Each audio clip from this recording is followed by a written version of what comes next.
Hello दोस्तों। आज के इस वीडियो में सीखेंगे एक बहुत ही महत्वपूर्ण सवाल जो बोर्ड एग्जाम में हर साल पूछा जाता है। सवाल क्या है? सिद्ध करें कि रूट 2 एक अपरिमेय संख्या है। मैट्रिक परीक्षा में बहुत ही महत्वपूर्ण सवाल है और हर साल एग्जाम में आता है। कभी कभी रूट 2 आता है, कभी रूट 3 आता है, तो कभी रूट 5 आता है, तो कभी रूट 7 आता है। लेकिन आपको सिर्फ एक सवाल को देखना है, सब उसी तरह बनेगा। रूट 2 के जगह अगर 3 देगा तो रूट 2 के जगह आपको सिर्फ 3 कर देना है।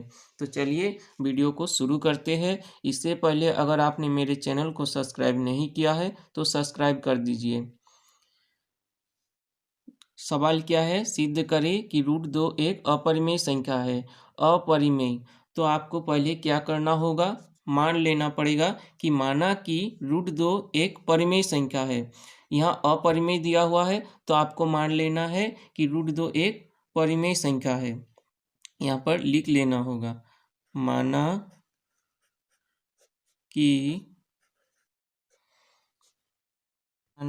रूट 2 एक परिमेय संख्या है। तो परिमेय संख्या क्या होता है जिसे हम p बटा क्यू के रूप में लिख सकते हैं। तो यहाँ लिख लेंगे रूट 2 बराबर p बटा क्यू। फिर एक चीज़ यहाँ पर क्या होता है, q बराबर 0 नहीं होना चाहिए। अगर यहाँ 0 हो गया q के जगह पर तो वह परिमेय संख्या नहीं होता है। तो यहाँ पर लिख लेंगे q बराबर 0 नहीं हो सकता है और इसको हम समीकरण 1 मान लेते हैं। अब हमें लिखना है, जहाँ p और q क्या है, एक पूर्णांक है। जहाँ p और q एक पूर्णांक है, जहाँ p और q एक पूर्णांक है।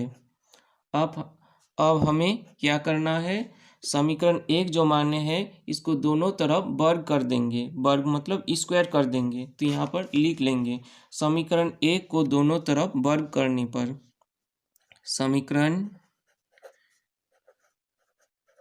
समीकरण 1 को दोनों तरफ वर्ग करने पर अब क्या करेंगे, समीकरण ये जो 1 है इसको दोनों तरफ वर्ग कर देंगे, स्क्वायर कर देंगे। तो यहाँ लिख लेंगे रूट 2 का स्क्वायर कर देंगे, रूट 2 का स्क्वायर, और p बटा क्यू इसका भी स्क्वायर कर देंगे।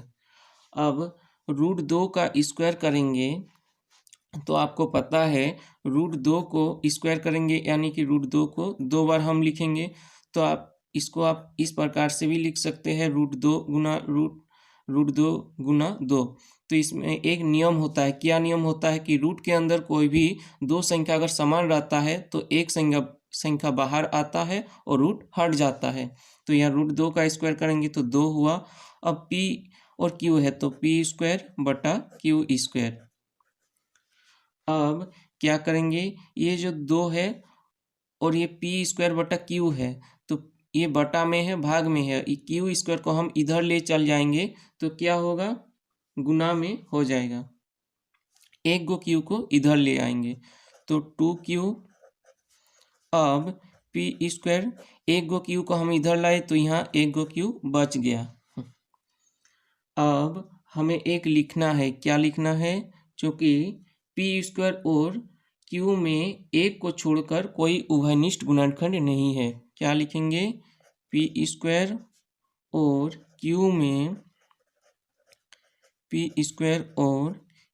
में आपको इस प्रकार से लिख लेना है, p स्क्वायर और q में एक को छोड़कर कोई उभयनिष्ठ गुणनखंड नहीं है। उभयनिष्ठ का गुणनखंड का मतलब होता है उसका गुणनखंड एक और स्वयं उस संख्या से होता है, बाकी और किसी संख्या से गुणनखंड नहीं होता है, उसको उभयनिष्ठ गुणनखंड कहा जाता है। इसीलिए p स्क्वायर बटा क्यू एक भिन्न है और 2q एक पूर्णांक है। तो उसके बाद आपको और लिखना है, अतः भिन्न बराबर पूर्णांक नहीं हो सकता है। भिन्न बराबर पूर्णांक नहीं हो सकता है। भिन्न बराबर पूर्णांक नहीं हो सकता है। इस प्रकार से आपको लिखना है, भिन्न बराबर पूर्णांक नहीं होगा, क्योंकि अगर आप 2/3 बराबर 3 नहीं हो सकता है, इसीलिए आपको लिखना है भिन्न बराबर पूर्णांक नहीं हो सकता है। अतः यहाँ पर और एक बार लिख लेना है, 2q बराबर p स्क्वायर बटा क्यू नहीं हो सकता है। हमारी मान्यता, अतः हमारी मान्यता गलत है। अतः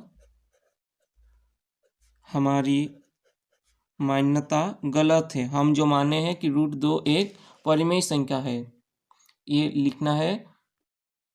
यहाँ पर आपको लिखना है अतः हमारी मान्यता गलत है, इसलिए √2 एक अपरिमेय संख्या है।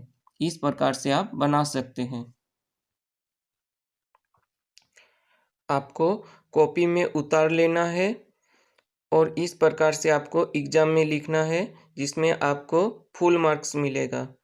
और यहाँ पर अगर √2 के जगह 3 दिया हुआ रहेगा तो आपको सिर्फ 2 के जगह 3 कर देना है और जैसा बनाया हुआ है उसी प्रकार आपको करना है।